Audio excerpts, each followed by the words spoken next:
तो दोस्तों स्वागत है आपका एक बार फिर से आपके अपने चैनल कॉमिक्स टॉक विद विजय में। मैं हूं आपका दोस्त विजय कुमार और हम यह करते हैं कॉमिक्स और सुपर हीरो से जुड़ी हुई ढेर सारी बातें।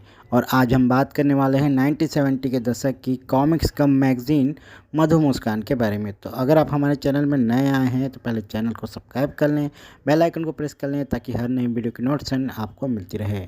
तो और ज़्यादा आपका समय ना लेते हुए चलिए वीडियो को शुरू करते हैं। मुस्कान गोवर्धन ग्रुप्स ऑफ कंपनीज की एक भारतीय साप्ताहिक कॉमिक्स पत्रिका थी जिसका 1970 के दशक के अंत से प्रकाशन शुरू हुआ था। मधु मुस्कान को 1972 में प्रकाशक गोवर्धन द्वारा शुरू किया गया था। पत्रिका का मुख्यालय नई दिल्ली में था। यह पहले पाक्षिक और फिर साप्ताहिक प्रकाशित होता था। मधु मुस्कान में कहानियाँ, रोचक जानकारी के चित्रकथाओं का भी समावेश होता था। पाठकों को बहुत ही लुभाता था। मधु मुस्कान एक पत्रिका से कहीं अधिक थी, लगभग प्रकाशित किसी भी कॉमिक्स के करीब थी। 90% पृष्ठों में उस समय लोकप्रिय विभिन्न पात्रों का सचित्र कहानियाँ होती थी। केवल 4-5 पेजों में ही पत्रिका के रूप में कहानियाँ हैं और बाकी जैसा कि पहले बताया गया है कॉमिक्स के रूप में थे। मधु मुस्कान ज़्यादातर एक मज़ेदार पत्रिका थी जिसे परिवार के पाठकों के मनोरंजन की दृष्टि से तैयार किया गया था। यह बहुत ही लोकप्रिय पत्रिका थी। जिस समय कॉमिक्स उद्योग उफान पर था और साहित्य के इस रूप को पढ़ने में लोगों की रुचि थी, पत्रिका ने भी कुछ कहानियों को चित्रों के रूप में छापा, लेकिन मधु मुस्कान मुख्य रूप से हास्य कहानियों पर ही निर्भर करता था। कई अन्य किताबों के बीच गोवर्धन समूह ने आर्चीज और एस्टेरिक्स के भारतीय अधिकारी को भी अपने पास रखा था। वैसे देखा जाए तो मधु मुस्कान के ज़्यादातर पात्र मुख्यतः फनी ही हुआ करते थे। हालांकि एक जासूसी कहानी का एक किरदार बबलू भी था, जो कि उस कहानियों में काफ़ी जासूसी और सस्पेंस पूरक कहानियाँ हुआ करती थी। बाकी किरदार लोगों को हंसाने के लिए डिज़ाइन किए गए थे। कॉमिक विभिन्न विषयों पर पत्रिका के रूप में कहानियों को भी प्रसारित करता था। 1970 और 1980 के दशक में ऐसे कई चरित्रों का उदय हुआ था। प्रत्येक मधु मुस्कान अंक के तहत कॉमिक्स श्रृंखला प्रकाशित की गई थी। सबसे पहले हम नाम लेंगे डैडी जी का। मधु मुस्कान में पहले किरदार का नाम था डैडी जी का, जो कि लगभग 25 सालों तक डैडी जी मधु मुस्कान में नियमित रूप से दिखाई दिए थे। 70-80 के दशक में मधु मुस्कान में डैडी जी सबसे लोकप्रिय और प्रमुख पात्र थे। मधु मुस्कान के हर अंक के कवर पेज में उनका नाम आता था। डैडी जी के किरदार को हरीश एम सूदन जी ने क्रिएट किया था, जिसके लिए उन्होंने अपने बहनोई से प्रेरणा ली थी। डैडी जी के क्रिएटर हरीश एम सूदन कहते हैं कि हर कोई डैडी जी को एक ऐसे किरदार से जोड़ सकता है जो कि हर परिवार में मौजूद होता है। जहाँ तक बाकी चीज़ों की बात है, मुझे दूर देखने की ज़रूरत नहीं थी, क्योंकि हर दिन हमारे परिवार में एक ऐसी स्थिति होती थी जिसमें हास्यास्पद परिस्थितियाँ पैदा होती थी। वे कहते हैं डैडी जी के बेटे का नाम जोजो था। डैडी जी और उनके बेटे जोजो के क्रियाकलापों में ही एक ज़बरदस्त हास्य पैदा होता था। कॉमिक्स में एक महत्वपूर्ण चरित्र और अक्सर डैडी जी का दुर्दशा का कारण भी था। वह एक विनोदी चरित्र था जो कि बाद में मनोज कॉमिक्स में अंकल चार्ली के नाम से प्रसिद्ध हास्य लेखक के रूप में दिखाई दिया था और साथ में उनके बॉस मलिक साहब भी थे। बात आती है बबलू की। बबलू एक किशोर जासूस, कभी कभी एक बच्चा जासूस भी था।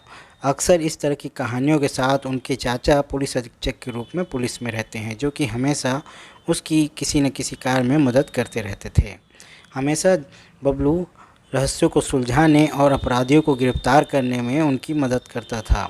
वह एक लोकप्रिय चरित्र था और वह भी मधु मुस्कान के हर अंक में दिखाई दिया था। पोपट चौपट दो दोस्तों की जोड़ी थी जो हमेशा अपनी बुरी किस्मत के मारे हुए होते थे। वो अक्सर पैसे और बाकी मुसीबतों से घिरे हुए होते थे।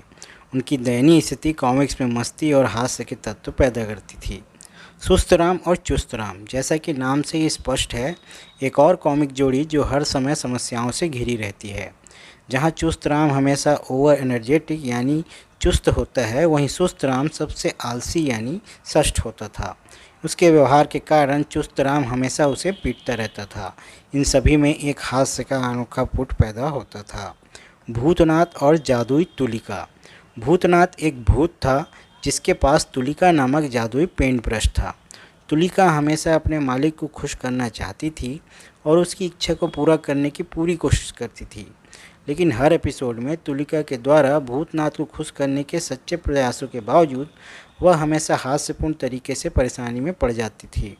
वे मधु मुस्कान के लोकप्रिय पात्रों में से एक थे। मिन्नी एक छोटी लड़की का किरदार था जिसे कि आप प्राण की पिंकी से पहचान सकते हैं।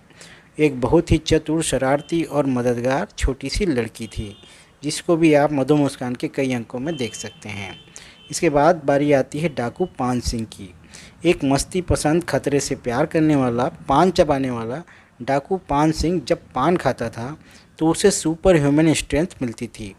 पान सिंह के साथ हमेशा उसका एक साइड किक सुपारी लाल होता था। डाकू पान सिंह के कई दुश्मन थे जिनसे उसने लड़ाई की थी। उनमें से कुछ और यादगार थे।